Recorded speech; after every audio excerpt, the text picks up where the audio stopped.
I really thought he was going to go, "You want to do what?" Again, the family I grew up in, the idea of me thinking that the idea of going into film, it's like a very Saturday idea, a hobby idea, not a job. And when I shared it with him,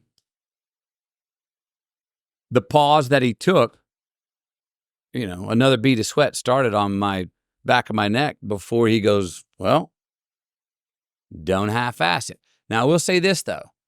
I do know now, and I didn't know it then, I've realized it in the last 10 years, the way that I asked him is part of the reason he gave me that answer. I really wasn't asking him.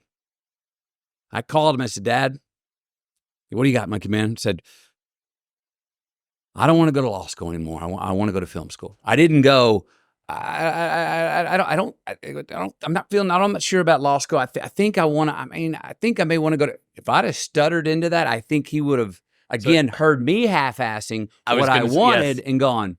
In the process of being told to not half-ass it, you didn't half-ass it. The way I asked. And he heard my own conviction. And I think what he had in that moment was what I think every parent wants to hope to have with their kids, is that, we raise our kids to go in a structured form. Follow this and you can get most of what you want in life. And that can work. But what do we really want our kids to do? We want them to follow that and then bust out of it one day and not even ask our permission. And that's when we're going, "That's my boy, that's my girl, that's my child." We want them to break out. And I think what he heard then was I was breaking out without really asking his permission. And I was clear. I spoke up. I didn't stutter. My voice was out of my throat a little bit. And I think that was part of why in that moment he gave me the answer, "Don't half-ass." Do you think that sentiment carried forward into how you got the role for Dazed and Confused? That I'm going to continue to lean in. I'm on the front foot. I'm 10 toes down. Now, how much that direct sentiment from that night when he told me don't half-ass it had to do with that?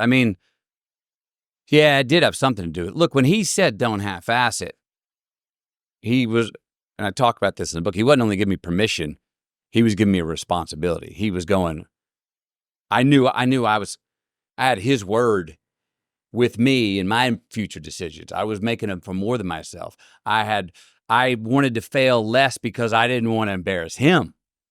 And that was extra motivation, extra strength, extra courage, extra sobriety, extra let's find out. I'm To Kill with Joel Schumacher going, I want the lead. That's me going, I want to find out. And Dad told me not to half-ass it back there a few years ago, So if I don't go for it, if I embarrass myself, I'm embarrassing him. So that was also some incentive and some weight behind those moves that I made, some of them.